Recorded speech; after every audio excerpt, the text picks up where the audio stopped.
नमस्कार, लोकमंच न्यूज देख रहे हैं आप। मैं हूं आपके साथ सुरभि राजपूत। बुलेटिन की शुरुआत करेंगे और सबसे पहले खबरों में बात करेंगे यूपी के अलीगढ़ की, जहां राष्ट्रपति व प्रदेश के मुखिया योगी आदित्यनाथ समेत आईएएस आईपीएस अधिकारियों के लिए अशोभनीय भाषा का प्रयोग कर सोशल मीडिया फेसबुक पर एक पोस्ट सामने आया है। इस मामले में जिले के थाना गोंडा इलाके के गाँव ढाटोली निवासी बीजेपी नेता जिला कार्यकारिणी सदस्य जयपाल सिंह ने शुक्रवार को एसएसपी कार्यालय पहुंचकर शिकायत दर्ज कराई, जिसके बाद गांव के ही एक रामपाल स्वामी नाम के व्यक्ति ने सोशल मीडिया पर फेसबुक पर एक आपत्तिजनक अभद्र भाषा वाली पोस्ट डाली थी, जिसमें राष्ट्रपति, प्रदेश के मुखिया योगी आदित्यनाथ समेत आईएएस आईपीएस अधिकारियों को टारगेट किया गया था। बीजेपी नेता जयपाल सिंह का आरोप है कि व्यक्ति साधु जैसे वेशभूषा में रहता है और स्वयं को बीएसपी का नेता भी बताता है। व्यक्ति के विरुद्ध कार्रवाई की मांग करते हुए इस तरह से अशोभनीय भाषा का प्रयोग करने वाले व्यक्ति के विरुद्ध अगर कार्रवाई नहीं की गई तो आगे भी अन्य लोगों को इससे प्रोत्साहन मिलेगा। मेरा नाम जयपाल सिंह है। किस तरह समस्या लेकर आया और ये हमारे मैं भारतीय जनता पार्टी का वरिष्ठ कार्यकर्ता हूँ, गोंडा मंडल का जिला कार्यकारी सदस्य हूँ। ये आए दिन हमारे मंत्री जी, मुख्यमंत्री जी, माननीय नेताजी और हमारे मान में ही राष्ट्रपति जी, इनके खिलाफ वो पोस्ट डालता रहता है। मैंने आज इसकी शिकायत एसएसपी साहब से शिकायत की है। उन्होंने कहा है कि मैं जांच करके संतोषजनक कार्रवाई करूँ। खबरों में आगे बढ़ेंगे और अब बात करेंगे अयोध्या की, जहां तराई इलाके को बाढ़ से बचाने के लिए हर साल सरकार द्वारा लागू की गई करोड़ों की योजनाओं पर काम शुरू होता है, लेकिन अधिकारियों की लापरवाही के चलते ये काम बाढ़ आने से पहले ही पूरा नहीं हो पाता। इसकी वजह से सरकार की तरफ से ग्रामीणों को बाढ़ के कहर से बचाने के लिए खर्च की गई रकम बर्बाद हो जाती है। अयोध्या जिले के रुदौली तहसील अंतर्गत स्थित ग्राम अबूपुर, सलाहपुर, कैथी, मगहू, पूर्वा व कैथी मांझा का नज़ारा कुछ इस बार भी ऐसा ही देखने को मिला है। अब जब नदियों का जलस्तर लगातार बढ़ने लगा है तो लोगों की समस्याएं भी हर दिन के साथ बढ़ती ही जा रही है।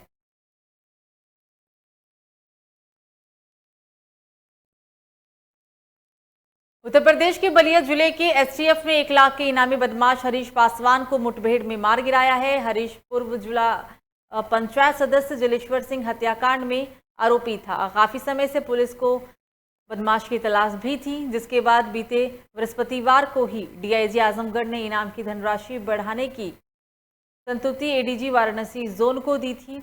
इनामी हरीश पासवान को एसटीएफ ने गसाड़ा कोतवाली क्षेत्र के नींबू मोड़ में मार गिराया। मूल रूप से हल्दी थाना क्षेत्र के बाबूबेल निवासी हरीश पासवान के खिलाफ बैरिया पुलिस ने 7 जुलाई को पूर्व जिला पंचायत सदस्य जलेश्वर सिंह की हत्या के तहत 300 धारा के तहत मुकदमा भी दर्ज किया था और इस हत्याकांड के बाद से ही उसकी पुलिस लगातार तलाश भी कर रही थी। इस बीच बिजनौर से एक बड़ी खबर, कोरोना की तीसरी लहर को लेकर स्वास्थ्य विभाग अलर्ट। प्रभारी मंत्री कपिल देव अग्रवाल ने ऑक्सीजन प्लांट का किया शुभारंभ। जिला सरकारी अस्पताल में लगा है ऑक्सीजन प्लांट। तो संभावित कोरोना की तीसरी लहर को देखते हुए जिले स्तर पर तैयारियां अभी से ही शुरू हो गई है। बिजनौर के अंदर तीसरी लहर को देखते हुए स्वास्थ्य विभाग अलर्ट दिखा और इसी कड़ी में प्रभारी मंत्री कपिल देव अग्रवाल ने ऑक्सीजन प्लांट का अस्पताल में शुभारंभ किया।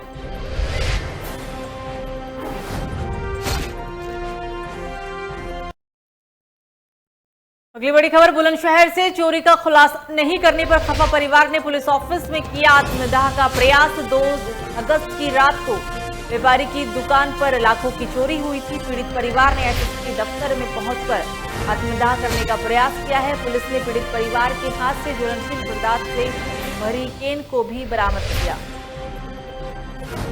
तो 1 महीने से भी ज्यादा का समय हो चला है, लेकिन 1 महीने बीत जाने के बावजूद पुलिस चोरों को नहीं पकड़ पाई और इसी बात से खफा होकर पीड़ित परिवार ने एसएसपी कार्यालय में पहुंचकर आत्मदाह करने की कोशिश की है। लेकिन अच्छी खबर ये रही इसमें कि पुलिस वालों ने मौके रहते ही ज्वलनशील पदार्थ का कैन युवक से छीन लिया। और इस खबर पर ज्यादा जानकारी के लिए हमारे साथ फोन लाइन पे हमारे संवाददाता कदीम जुड़ गए हैं। कदीम, एक महीने से ज्यादा का समय हो चुका है, अभी तक पुलिस चोरों को नहीं पकड़ पाई है। पीड़ित परिवार ने आत्मदाह करने का प्रयास किया है। क्या कहना है पीड़ित परिवार का, क्या कुछ अपडेट है घटनाक्रम को लेकर? कदीम।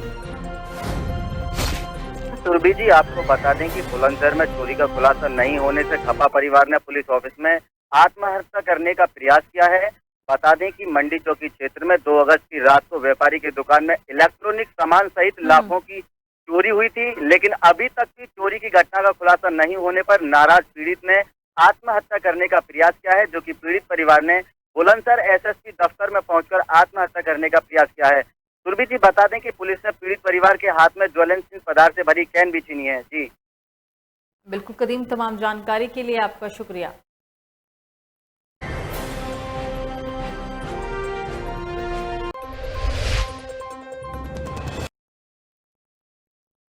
तो देवरिया जिले के तरकुलवा थाना के बेलही गांव में शौच के सामने युवती का संदिग्ध हालत में शव मिला और शव मिलने के बाद सही इलाके में हड़कंप मच गया। हालांकि घटना की जानकारी मिलने के बाद पुलिस ने मौके पर पहुंचकर शव को कब्जे में लेते हुए पोस्टमार्टम के लिए भेज दिया है और आरोपियों की तलाश में पुलिस जुट गई है।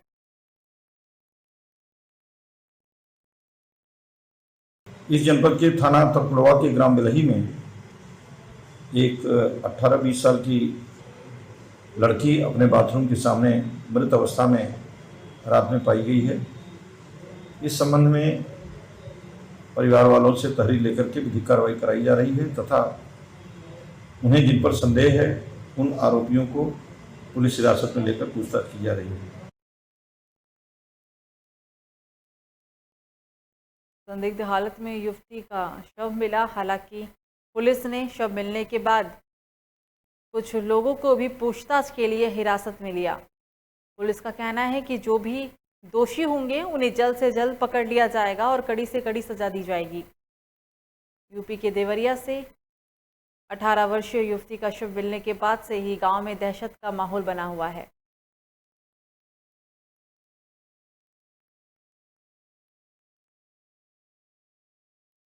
फिलहाल इस मामले में कुछ लोगों को हिरासत में लिया गया है और जल्द ही युवती की मौत कैसे हुई और युवती की हत्या किसने की, ये हत्या, आत्महत्या या फिर कोई और वजह है, इन सब बातों का खुलासा पोस्टमार्टम रिपोर्ट आने के बाद ही पता चल पाएगा।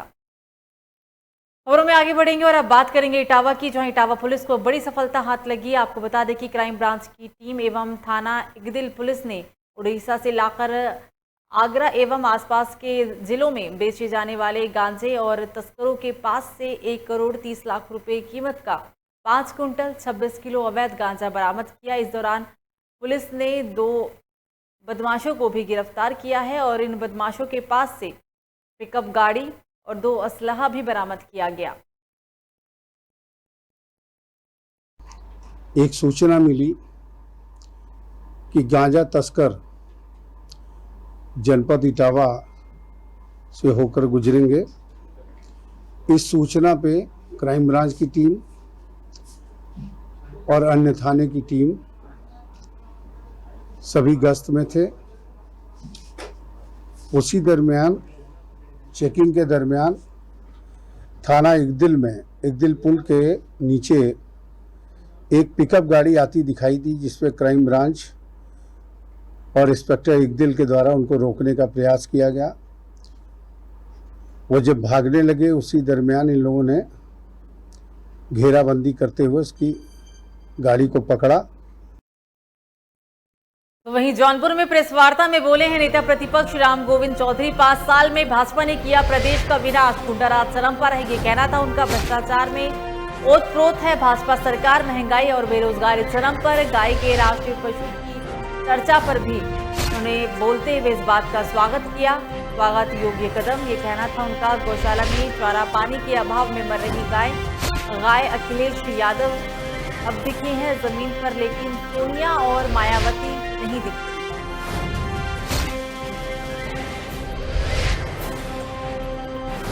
महंगाई और बेरोजगारी को लेकर नेता प्रतिपक्ष ने जमकर मौजूदा सरकार पर हमला बोला। और आपको बता दें कि गाय को राजपशु घोषित करने के बाद इस फैसले का उन्होंने स्वागत भी किया है।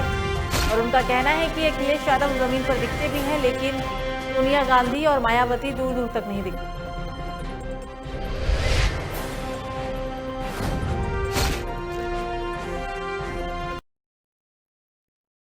तो जौनपुर में साहित्य वाचस्पति डॉक्टर श्रीपाल सिंह श्रेम की मूर्ति का अनावरण उनकी 99वीं जयंती के अवसर पर श्रेम उपवन में महाराष्ट्र सरकार के पूर्व गृह मंत्री व महाराष्ट्र भाजपा के प्रदेश उपाध्यक्ष कृपाशंकर के द्वारा किया गया। इस मौके पर कृपाशंकर सिंह ने कहा है कि डॉक्टर श्रीपाल सिंह श्रेम ने अपनी रचनाओं के माध्यम से जौनपुर की मिट्टी की खुशबू को राष्ट्रीय फलक पर गौरवान्वित करने का काम किया था। उनकी कविताएं प्रेरणादायक हैं।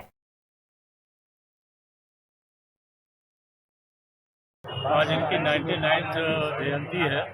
मैं इनको नमन करता हूँ और इस पार्क में आज इनकी मूर्ति का अनावरण हुआ है। तो मैं यहाँ के युवाओं से यही कहना चाहता हूँ, यहाँ पे आवें और इनके बारे में जानें।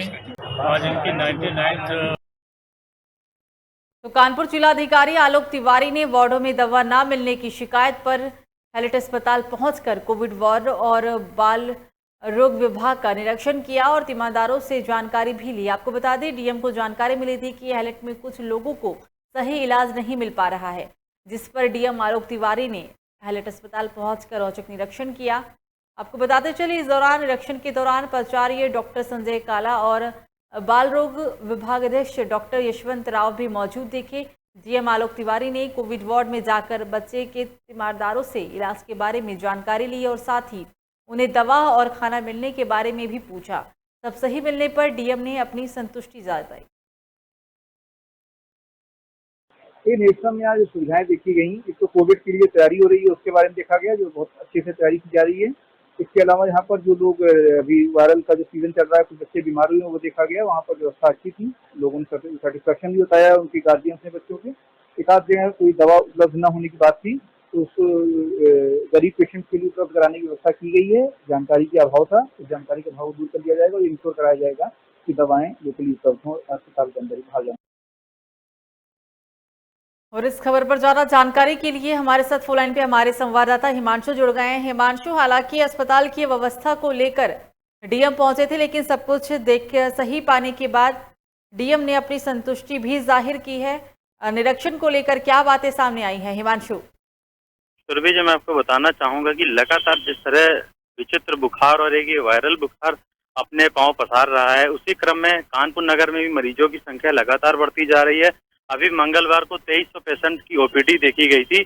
उसी क्रम में आज ये खबरें निकल कर आ रही थी कि एक बेड में दो लोगों को मतलब इलाज किया जा रहा है और कई जगह दवाइयां नहीं है। कई इसी तरीके की कई सूचनाएं प्राप्त हो रही थी लगातार डीएम को। तो आज डीएम ने हैलेट मेडिकल कॉलेज का औचक निरीक्षण किया। वहाँ पे जितने मरीज भर्ती थे उनसे पूछताछ करी कि आप लोगों को दवा समय से मिल रही है, इलाज में कोई कोताही तो नहीं बरती जा रही है, और कई सवाल उनसे किए स्वास्थ्य को लेकर। और लगातार उनको ये भी बताया कि आप लोगों को अगर कोई परेशानी और दिक्कत होती है तो आप मुझसे सीधे संपर्क कर सकते हैं। बिल्कुल हिमांशु, तमाम जानकारी के लिए आपका धन्यवाद।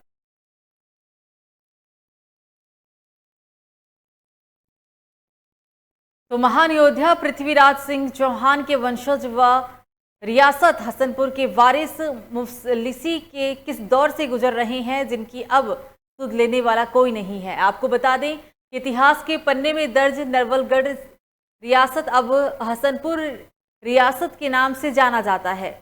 1857 की जंग आज़ादी में रियासत हसनपुर के वासियों ने अंग्रेजों से लोहा लिया था और दर्जन भर से अधिक शाही परिवार के लोग शहीद भी हुए थे।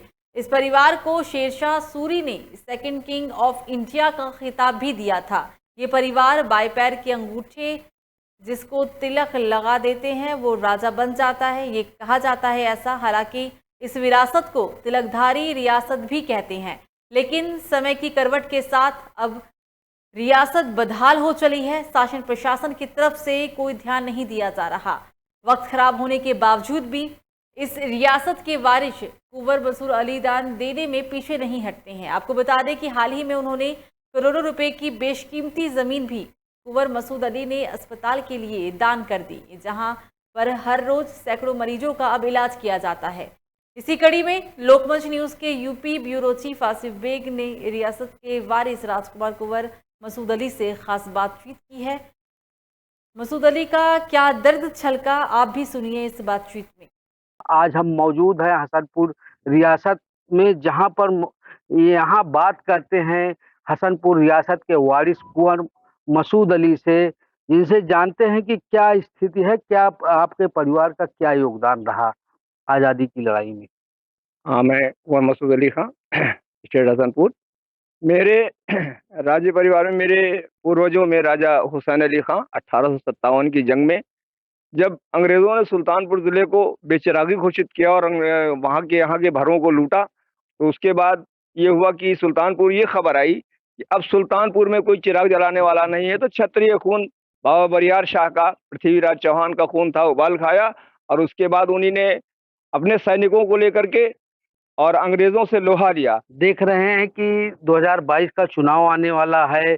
जो भी राजनीतिक दल है जात पात के मुद्दे पर चुनाव जीतना चाहते हैं, आपकी रियासत रही है, आपने पुरखों से अपने जाना भी होगा, तो जिस तरह भेदभाव की राजनीति इस समय की जा रही, क्या लग रहा है कि आने वाले समय में देश के लिए सही रहेगा, कैसा रहेगा? नहीं, देश के लिए ये बात सही नहीं रहेगी। जात पात भेदभाव ये एकदम खत्म होना चाहिए।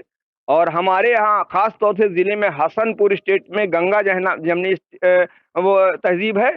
आज भी हिंदू, मुसलमान, शिया, सुन्नी जितने भी वर्ग हैं, 37 जातियां हैं, 37 एक समान है। सारे जुलूसों में, चाहे वो होली का जुलूस रहा हो या मुहर्रम का जुलूस रहा हो या बाराफत का जुलूस रहा हो, समूह सब मिल करके साथ में करते हैं। आज बिल्कुल रियासत हसनपुर भले ही समय की मार से और शासन प्रशासन की उपेक्षा के चलते भले ही मुफलिसी के दौर से गुजर रहा है, लेकिन अब भी रियासत हसनपुर का दिल काफी बड़ा है। यही वजह है कि मुफलिसी के दौर से गुजरने के बावजूद इस परिवार ने करोड़ों रुपए की जमीन अस्पताल बनवाने के नाम पर दान कर दी। अब भी इनका जो है दान करने का सिलसिला चल रहा है। इतिहास से लेकर अब तक जो है इनका पूरा परिवार देशभक्ति में डूबा रहा है। अब देखने वाली बात यह होगी कि जिस तरह से यह परिवार मुफलिसी के दौर से गुजर रहा है, इस पर सरकार का क्या रुख होता है। आसिफ बेग, लोकमंच न्यूज, लखनऊ। तो खबर लखनऊ से है, जहां पहले फिरोजाबाद, फिर मथुरा और अब राजधानी लखनऊ में वायरल फीवर मरीजों पर हावी होना शुरू हो गया है। राजधानी लखनऊ के फैजलगंज में भी 20 से ज़्यादा मरीज वायरल फीवर की चपेट में आ गए, जिसमें डेंगू के भी कई मरीज शामिल हैं। फिरोजाबाद में भी लगातार वायरल फीवर और डेंगू के मरीजों की संख्या बढ़ती जा रही है। इसी तरह मथुरा का भी यही हाल है। उत्तर प्रदेश सरकार ने अब पूरे उत्तर प्रदेश में वायरल फीवर और मौसमी बीमारी को लेकर अलर्ट जारी कर दिया है। खबरों में आगे बढ़ेंगे और अब बात करेंगे महाराजगंज की। महाराजगंज से अगली बड़ी खबर सामने आ रही है। महाराजगंज दौरे पर है सीएम योगी। सीएम योगी का महाराजगंज दौरा बहुत जल्द होने वाला है। सीएम योगी के आगमन को लेकर कार्यक्रम स्थल का निरीक्षण किया गया। जिलाधिकारी और एसपी ने तैयारियों को लेकर निरीक्षण किया।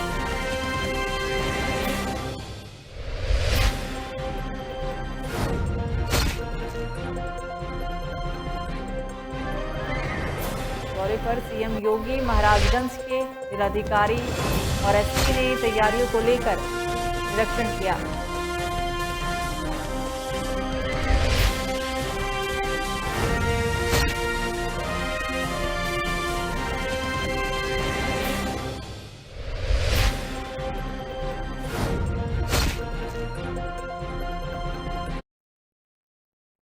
तो एसपी सिटी सोनम कुमार के नेतृत्व में आज दीवानी कचहरी की सुरक्षा व्यवस्था की जांच के लिए बम स्क्वाड, डॉग स्क्वाड समेत भारी पुलिस बल के साथ दीवानी कचहरी की सुरक्षा व्यवस्था को परखा गया। इसके साथ ही एसपी सिटी ने कचहरी में वकीलों से मुलाकात कर फीडबैक भी लिया। लॉकअप की रजिस्ट्री को भी चेक किया गया। मीडिया से बात करते हुए एसपी सिटी सोनम कुमार ने कहा है कि कचहरी में हर तरह के अपराधी आते हैं। उनकी गतिविधियों पर निगाह रखने के लिए इंटेलिजेंस की मदद से गतिविधियों को जाना जा सकता है।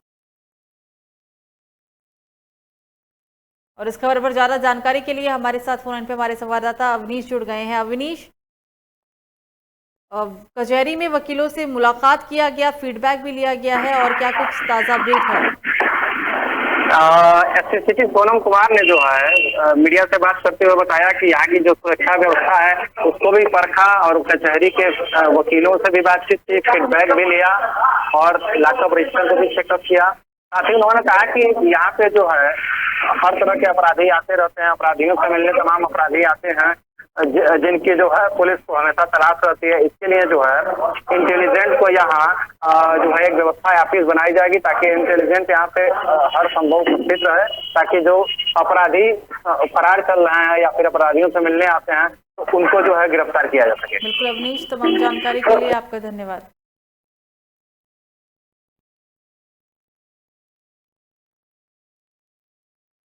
फिलहाल बुलेटिन में मुझे दीजिए इजाजत। लोकमंच न्यूज पर खबरों का सिलसिला जारी रहेगा। नमस्कार।